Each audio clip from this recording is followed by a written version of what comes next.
Hey, I'm Vicky and welcome back to my channel. Today I'm going to be talking about profitable side hustles. So we're going beyond the things that you may have heard of before, the things that can make you a few quid a month, such as survey sites, that kind of thing. We're going to be talking about things that can really make a difference, things that can make you £500 a month and even more. The reason I love talking about side hustles so much is that they really changed my life. When I was made redundant, I was able to take a year out with my redundancy money, and in that time I really focused on building up side hustles that I could do alongside being a full-time parent. So things that would mean that I could keep earning, but I would be able to spend more time with my very young children, neither of whom were in school at that point. And what I found was that by experimenting with various different things, I actually turned my side hustles into full-time flexible work. So the great thing about starting a side hustle is you never know where it can actually lead you. It could just be that you want to bring in that bit of extra money every single month on top of your full-time or part-time income, or maybe you're a full-time parent and you need that extra income in addition to whatever other money you've got coming in. Times are tough right now, for sure, for all of us. Any bit of extra money is extremely valuable. But a side hustle could like transform your life completely and become like a new career path. You never know where it's going to lead you, and the things that I'm going to be talking about today are real side hustles that you can do in a few hours a week but have the potential to grow. And even if you do only have a few hours a week, they are things that are genuinely profitable, that can make you real money. The first side hustle I'm going to talk about is blogging. This is one that is super special to me because this is something that went from a side hustle to a full-time income. What I would just add on that is that I'm not having to work full-time hours in order to bring in that money. Blogging now makes me more money than my full-time job it did. However, I probably spend less than 3 hours per day working on it, and what it means is it's really enabled me to spend more time with my kids, to be there for them like before they went into school, and now to be there for them before and after school. You know what it's like, the parenting juggle. It's a struggle. The struggle is real.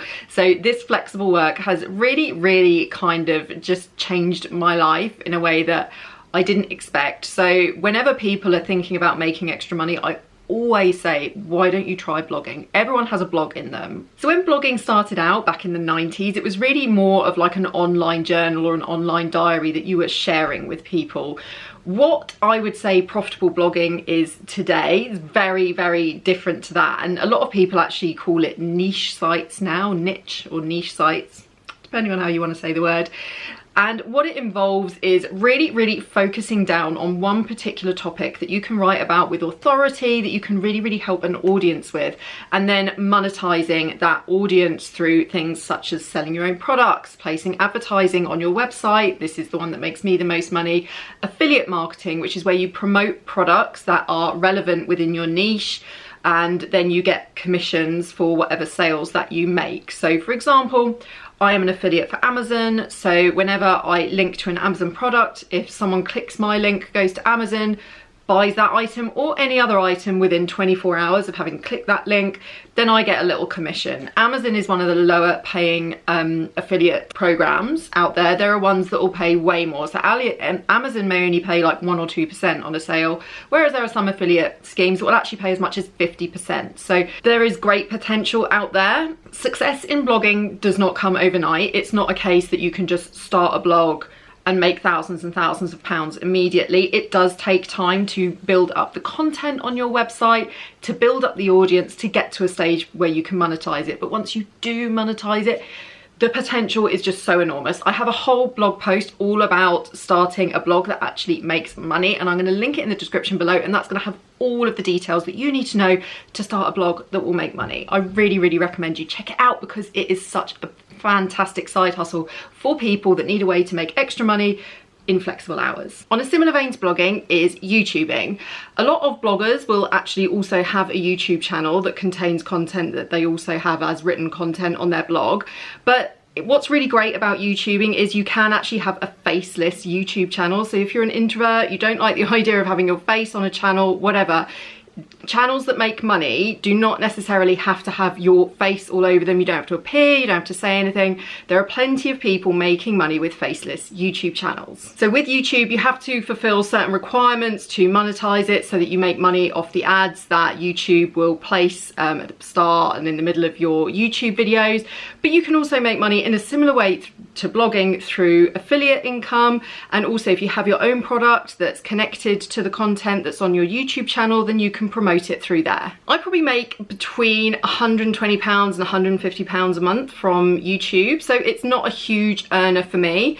But the great thing about it is that because I've got such a big bank of content now that gets sort of, it's a lot of it is evergreen content, so it'll get hits every single month no matter whether I post brand new videos or not. I keep making that money every month anyway, even if, say, like for example, this month I've only had time to do 3 YouTube videos. Last year I only did a handful of new YouTube videos. So what's good is you can get to a point where you're only doing a few hours and it's a bit of extra money, but there are people making 6 figures a month from a YouTube channel. It's really a case of picking a really, really great niche and taking your audience with you, telling them useful content, taking them on a journey can be a really good thing. So say for example, you've bought a house and you're planning to do up the entire thing yourself, taking them step by step through all the things that you do there. That can be a really great niche. Honestly, there's so many different YouTube niches out there. There's something absolutely for everyone. You can start by shooting it just on your phone, so you don't need amazing fancy equipment. It really, really is a great side hustle, particularly if you have got something that you're really, really passionate about that you think that you could make great content on. If you don't like the idea of making your own videos, if you don't like the idea of starting up your own website and all of the technical aspects that go alongside with that, then a Substack newsletter could be a really, really great way for you to make money. So in 2022, the top 27 Substack newsletters made £22 million a year between them. So what is Substack? Substack is a newsletter service, so you have creators signed up there. You can then subscribe to their content, and you could be a paid subscriber or you can be a free subscriber. So some people are on there literally just creating free content, and some people create a mixture of free and paid for content, but people are making hundreds of thousands of dollars a year from Substack newsletters. It really is incredible, and they're about a whole range of topics, from like vintage cooking all the way up to culture and politics. So getting started with Substack can be easier if you already have some kind of audience online. So say you have a big Twitter following, or say that you have a certain amount of following on Instagram, TikTok, that kind of thing. Then you can sort of migrate those followers over to Substack. It's really, really hard to say Substack. Migrate those followers over to Substack and convert them into paid subscribers. So it's one of those things that may take a while to build, and there needs to be consistency, but you can make money on that by writing 1 newsletter per week, or say 1 a fortnight. It really is a fantastic way. If you've got something to say, if you've got something you're passionate about that you can educate people about, Substack is a great thing to check out. The next side hustle is selling stuff on Etsy. So this is a side hustle that I'm reasonably new to. It's not making me a whole bunch of money at the moment. It's making me a few quid per month. However, the reason why it's not making me that much money yet is because I just have not cracked the formula just yet. I know that I don't have enough products on my shop. I know that I'm not adding new products regularly enough. However, I can see people on there that are absolutely killing it. They have got a great bank of products that they have made, and it's now making them like passive income. Like once your shop is showing up well in Etsy search, then the money just rolls in day after day. So with Etsy, you could make physical products, or you can make digital products that people can then print off at home. Artwork, illustrations, there really is a huge range of handmade stuff. The big thing with Etsy is everything is handmade, but there is a huge selection of different types of things. The types of products that I make for Etsy are digital printable products, so I don't ship anything. Etsy delivers the product to my customers once they have made the purchase on the Etsy website. If you want to get started with Etsy, I recommend having a think about what type of products that you could sell. I mean, maybe you already have an audience somewhere. What kind of products would help that audience? So for me, I am selling products mainly to the audience of my parenting blog. So I'm selling printable products that can help with pregnancy and with babies and baby shower products, party games, that kind of thing. So have a think about what kind of products you could make, and then research the shops that are already on Etsy. What products are they making, and what unique spin can you bring to it? What can you do that's different? Are there any new products you could bring? And take a look at the style of products that are selling well, what colors are being used, what's in fashion, all that kind of stuff. And then it's something that, you know, you need to build up a bank of products, and you need to spend a bit of time thinking about Etsy SEO, that's search engine optimization. So thinking about what keywords you need to use when describing your products so that they'll show up in search on Etsy. But it really is a great side hustle, particularly if you're a creative type. You know, maybe you have your own business, such as, for example, you're in interior design or something like that. There could be printable checklists and printable planning products that you could create for your customers, that you can direct them from your mailing list to your Etsy storefront. There are so many different businesses that an Etsy store can work for. The next side hustle is reselling. So there's a huge market for people buying and reselling stuff. You know, sometimes people just don't spot a treasure. There are people trying to clear out their houses all the time of unwanted furniture, unwanted clothes.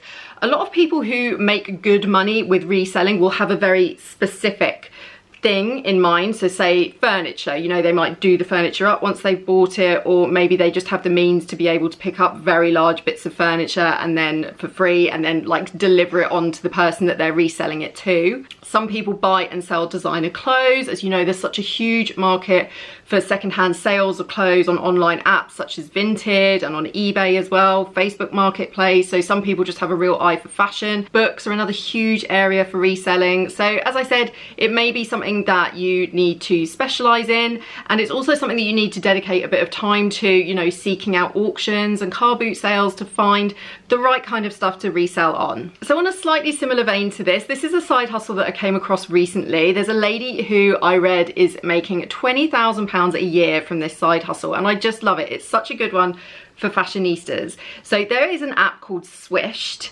and I believe there are other apps that do a similar thing, but this lady was making money with Swished, and I'm going to link to the article that I read below.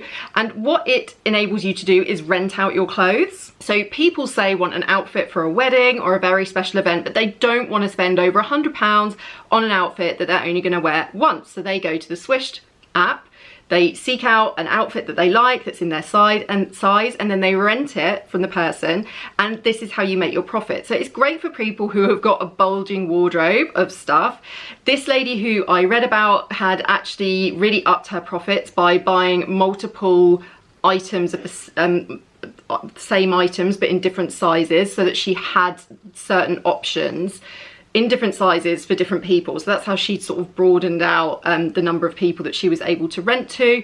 But you know, you could just do it just on the clothes that you have in your wardrobe, the things that you have extra. I absolutely love this as a side hustle. I just think it's such a low maintenance thing to do. The only thing you need to worry about is packaging stuff up and sending it out, and then keeping track of your returns once the rental period is over. The next side hustle is freelance transcription. So there are people making hundreds of pounds a month, even £1,000 plus from freelance transcription. So the one thing about transcription is you do need to be fast at typing. There are jobs you can get where they're not going to test your typing speed, but a lot of the agencies that are online offering at-home transcription work will ask you to do some kind of speed typing test, and they'll also be checking your grammar and spelling as well for obvious reasons.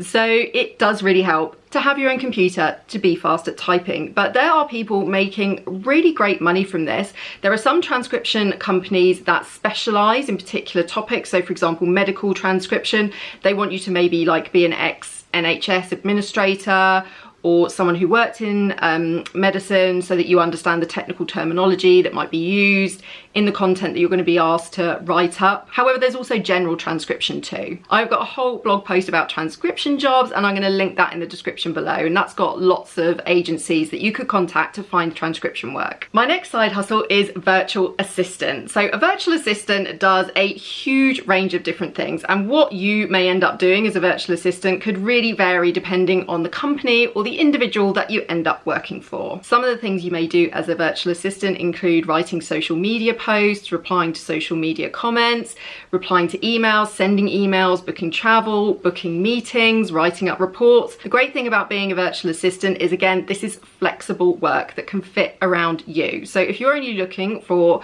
a few hours per week, you just find an individual that only needs a couple of hours, say a week, of support from a virtual assistant. Becoming a virtual assistant does not require you to have any qualifications. So people may ask that you have certain knowledge of things, say for example that you have some knowledge of using Pinterest, or you have some knowledge of Instagram and the algorithm and making videos and editing videos. What you may be asked to do would very much depend on the individual.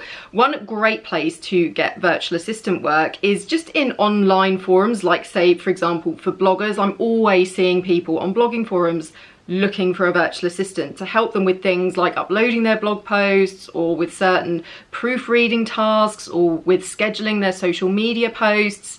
Otherwise, you can find great virtual assistant work on websites such as Fiverr and Indeed. And my last side hustle is selling stock photography. Such a great one for creative people. There is a huge market online for stock photography. These could be pictures of places, people, things, pictures that illustrate emotions, all kinds of different type of pictures. Online marketplaces that will buy your stock photography include Shutterstock and also Creative Market. Okay, I really hope that you enjoyed this video and you found it interesting. Thank you so much for watching. I will see you on the next upload. Bye.